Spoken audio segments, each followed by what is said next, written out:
Қазығұрт ауданында өнер мектебі коммуналдық мемлекеттік мекеме базасында мектепке дейінгі ұйымдар мен бастауыш сыныпта цифрлық ресурстарды жасанды интеллект арқылы қолданудың тиімділігі тақырыбындағы апталық іс-шараның қорытынды жабылуы өтті.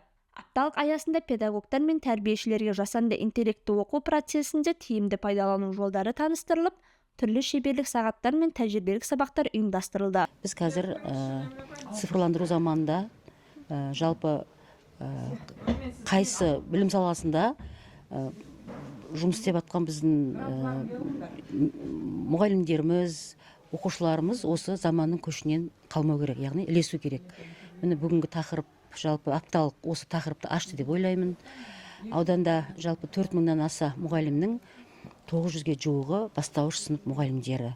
Оның ішінде жалпы аудандағы 31 000-ға жуық баланың, яғни оқушының 11 000-ға жуығы осы бастауыш сыныптарда білім алуда. Сонымен қатар мектепке дейінгі тәрбиені айтқым келіп отыр бұл жерде. Мектепке дейінгі тәрбие бойынша ауданда 86 балабақша бар. Қазіргі таңда ол жерде 10 000-нан аса тәрбиеленуші тәрбиеленуде. Өзіңіз білесіз, барлық біздің жастарымыз, жасөспірімдеріміз, оқушыларымыз телефонға тәуелді екенін жасырмаймыз. Міне осы мақсатта енді мұғалімдеріміз олардан көшілгері болу керек. Міне бүгінгі біздің осы апталық сол мұғалімдердің кәсіби шеберлігін шыңдау, ары қарай қалай жұмыс істейміз. Енді оқу жылы аяқталғанменен біз алға қарай да жұмысты апару үшін осы апталықтың қорытындысында көптеген игі істер атқарылды. Енді оның бәрін таратып айтуға қазір уақытта тым қысқа, алайда жалпы білім сапасы біз бастауышта дейміз.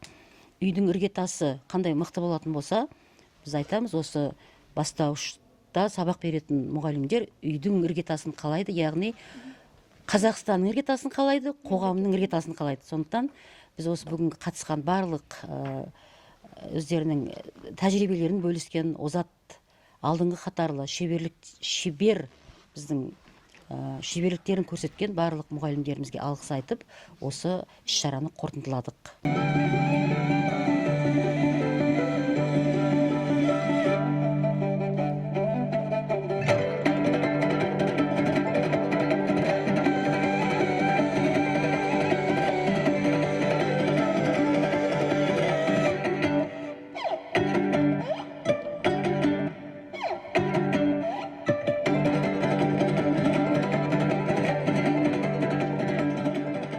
Шара барысында цифрлық білім беру ресурстарының мүмкіндіктері көрсетіліп, олардың балалардың танымдық қабілетін арттырудағы рөлі кеңінен түсіндірілді. Қорытынды жиында Түркістан облысының білім басқармасына қарасты Қазығұрт ауданының білім бөлімінің міндетін атқарушы Омартай Ғалымжан Еркінбайұлы сөз сөйлеп, бұл бағыттағы жұмыстар алдағы уақытта да жалғасатынын атап өтті. Сондай-ақ цифрлық технологияларды жүйелі енгізу заман талабы екені айтылды. Қазығұрт ауданының білім бөлімінің 2025-2026 оқу жылының жылдық жоспарына сәйкес мектепке дейінгі ұйымдармен бастауыш сыныпта цифрлық ресурстарды жасанды интеллект арқылы қолданудың тиімділігі тақырыбында апталық іс-шарасы аудан көлемінде болып өтті. Ол апталыққа 86 балабақша және 77 мектептегі бастауыш сынып мұғалімдері педагогтары бір-бірімен іс-тәжірибе алмасу жұмысы жүргізілді. Яғни бұл апталықтың мақсаты біздің педагогтардың кәсіби дамуға бағытталған жұмыстарын жандандыру, цифрлық ресурстарды, жасанды интеллекті жұмыстарын дамыту, іс-әрекеттерді жаңаша ұйымдастыру, кәсіби қабілеттерін арттыру. Жалпы біздің апталық барысында мектептерден, балабақшалардан ертеңгіліктер, семинарлар, тәжірибелер көрсетілді. Ал мектептерде шеберлік сыныптар, дөңгелек үстелдер, семинар барысында ашық, озық сабақтар өтілді.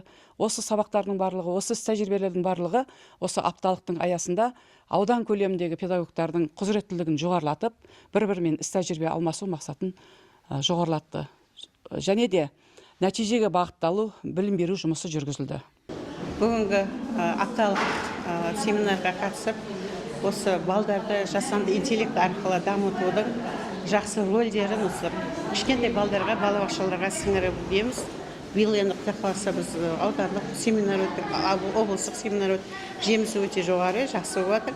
Балдардың қызығушылығы артып жатыр. Құдай қаласа енді әрі қарай тағы да жұмыс атқарамыз деп сенім білдіре аламыз. Бұндай апталық көп болып тұрғаны жақсы. Себебі бірін білген, бірін білмеген, бір-бірімізден үйренеміз. Жаңа ой естіп жасанды интеллектті қалай жасау керек еді. Мектеп мұғалімдеріне ғана бұрын білетін едік. Енді біздің балабақшаның тәрбиешілері меңгерді соны. Сонымен жұмыс істеп жатыр.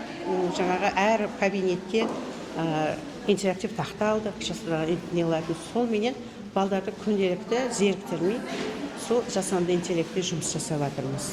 Президенттің өзі айтып отыр ғой, көш басында болуымыз керек, көштен қалмауымыз керек. Сол себепті біздің жастарды мына балабақшадан бастап мектеп үлкен жастағы балдарда барлық ары қарай алып барып өзіне қажеттілігін алса деймін. Жаңа айтып жатыр, бұл жағы оның пайдасы да бар, басқасы бар. Сол екеуін қатар алып жүру керек. Жаңа көзімен көргенді қолымен ұстап үйрену керек та. Ол сол кезде ғана не береді. Нәтиже береді деп ойлаймын. Деп жырлап өтер дастаным, белдерің қымбаттауың асқарың. Жаныма шуақ төккен бойыма қуат берген сенің жұмбақ мөлдір болақ аспаның. Мейірбан анамдайсың аяулы, таңдарың күліп құшақ жаяды. Әлемді шарласам да таппаспын сендей саяны.